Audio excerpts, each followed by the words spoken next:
this actually makes sense because at the end of the day, in order for Eren to have the freedom and peace that he wants, he has to destroy anyone that he cannot control.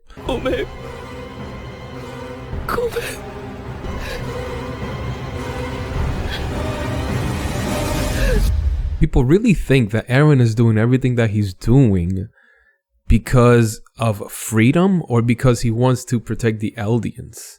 Now, I don't buy this for a second. The only reason why Eren is doing what he's doing is because Eren wants to be God. For a minute, he's been talking about how he's gonna bring freedom to these people and how he's going to be punishing these people for their sins. Like, overall, man, this guy, in his mind, he is God. To be honest, I think we should have seen this coming, especially from this hero complex that he developed and we actually see earlier in the series. What? Just shut up and put all your faith in me! Dude, I guarantee you that from that day forward, Eren, in his heart and in his mind, said to himself, I am the savior of paradise. I am the savior of the Eldians. And from that day, it was over. Now, Eren's main goal here is to create heaven on earth. And the only way that he's going to do this is by destroying humanity. By destroying anyone that can actually oppose him. And thus, the destruction of the known world begins. Now, the same people that Eren is trying to protect are the same people that are trying to stop him. Why? Because they think that this idea is not only cruel, but crazy. However, because of the power of friendship, these guys want to talk to Eren in order to save him from himself. They conclude that Eren clearly wants to be stopped because he left them with their free will.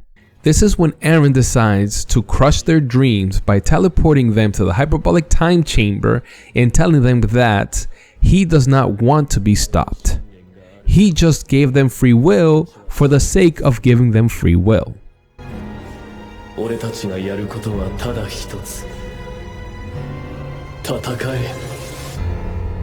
He says to them, I'm gonna be over here and I'm gonna be destroying stuff because that's what I want to do. And since you guys have free will, well, you're gonna be over here on this side trying to stop me if that's what you want to do.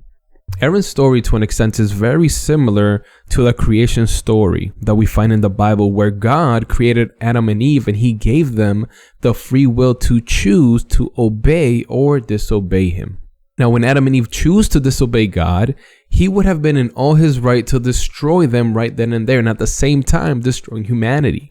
But this is not what he does. Why? Well, we learn in the Bible that God loved humanity. So instead of destroying humanity, what he does is that he has mercy on humanity and he sets forth the plan of a savior in the form of Jesus Christ, who would come to earth, sacrifice himself on the cross for the sins of those that would believe in him, and ultimately providing a way out from the destruction that God himself has set forth in order to destroy the evil that has been running rampant in this earth. Now, here's the thing. There's a major difference between the biblical account and what Eren is doing here, especially since Eren is not providing a way out for humanity. So Eren has set in his mind that he is going to be destroying anyone that is not an Eldian or anyone that has not been born or raised in paradise. This actually makes sense because at the end of the day, in order for Eren to have the freedom and peace that he wants, he has to destroy anyone that he cannot control. Because if ultimately the only people that are left are those that he can control, well, that means that he can actually guarantee freedom and peace for anyone that's still alive. All right, guys, that's all that I have for you today. Let me know in the comments what you think about this analysis. Am I way off base, or do you think that there's some merit in this? I hope that you enjoyed this video, and as always, I just want to remind you that we must persevere.